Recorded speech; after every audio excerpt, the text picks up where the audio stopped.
merci beaucoup pour l'invitation à prendre la parole ici aujourd'hui.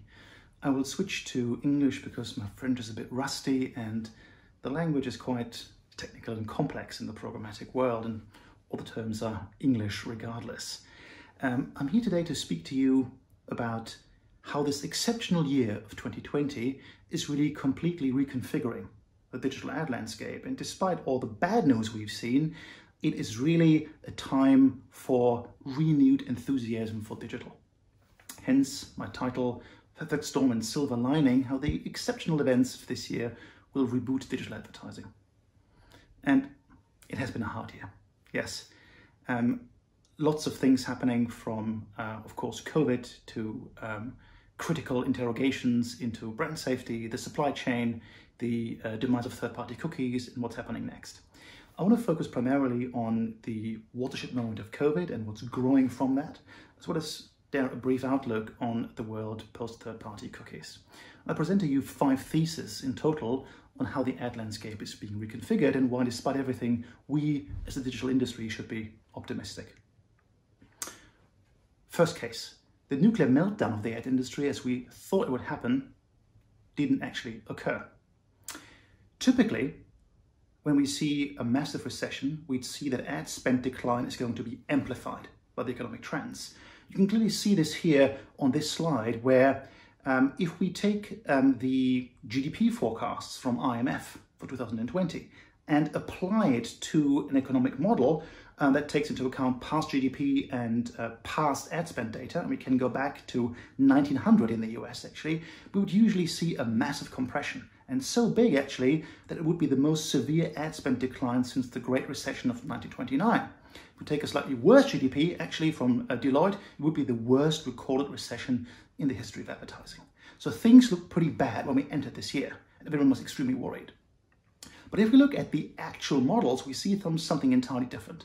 We see that the worst economic outlook is not reflected in a steeper ad spend decline. Here on the left, you can see how the situation was in 2009. We saw a GDP decline in Europe of minus 4.1%, an amplification effect, ad spend down 12%. The same logic, if we applied it to this year, we'd see an overall decline of 23%. Now, in reality though, something else is happening. This amplification isn't taking place. Instead, we're going to see only a slightly worse decline of overall ad spend in 2020 versus 2009.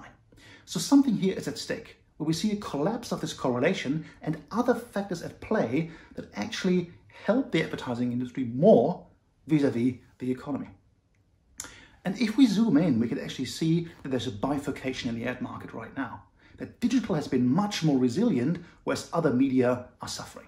Indeed, this minus 23% prediction from the economic model, it kind of resonates if we look at the total traditional media bit. But digital follows an entirely different dynamic that isn't really captured by this conventional economic model. And we want to investigate why that's the case.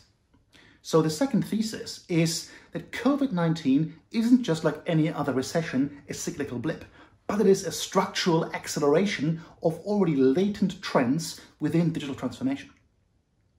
Typically, if we look at this slide here, it takes around 3 years to recover from an ad recession. We got lots of recessions to choose from. We got the 9/11.com crash, we got the financial crisis, and also in the Eurozone with the 2012 Eurozone crash. If you look at this chart, it took, indexed at 100 the year before the recession, it took around 3 years to come back to this index of 100.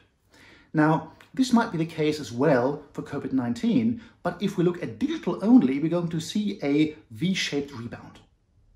Q4 is still a bit uncertain right now with the new lockdowns, but through 2021 is going to see a massive swing back of digital where it will recoup the losses incurred in 2020 to come back with full force.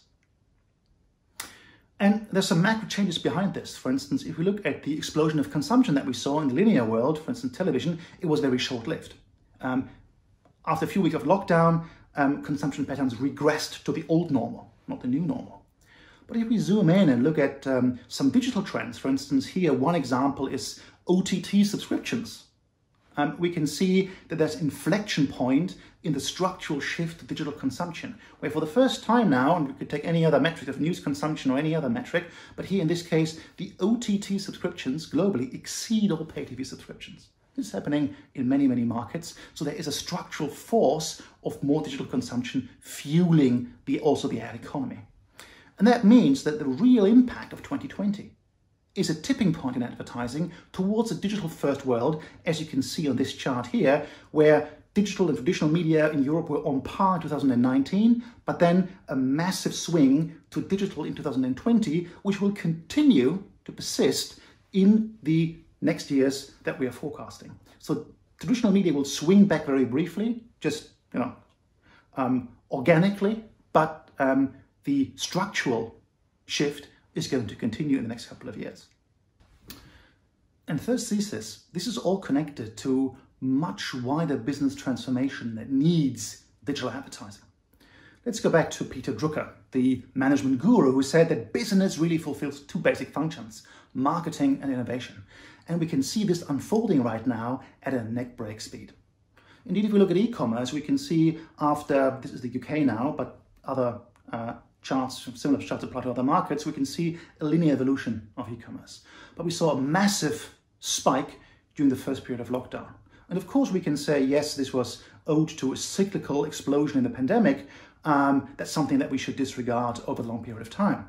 But if we do a bit of play and just do an extrapolation, if we remove, for instance, this blip and do a linear extrapolation of pre-existing trends, we'd see that where we are right now with e-commerce, it would typically take the market 9 years to get there. And even if we say, okay, let's cut this down and say only 50% of this increase will remain over time, still we can see a transformation from kind of what's happening in the last 3 months up to kind of a 5-year time compression. And this isn't happening just in digitally very mature markets, but as you can see on this chart, across the globe, from the more developing e-commerce markets to the more mature e-commerce markets, applies everywhere. A massive transformation in how people buy products. And digital ad growth is really built on small and medium-sized businesses, as you can see here. So on the left side, you can really see how typically across all media, the SMB share versus the share of all other media, of all other advertisers looks like. And we can see how much more pronounced it is in digital here on the right side. And these SMBs in particular had to raise and had to adapt. They had to build on online channels, and they have really under the hood often really reconfigured their business from scratch. That means for them, digital advertising was a lifeline during the lockdown, a lifeline during the pandemic.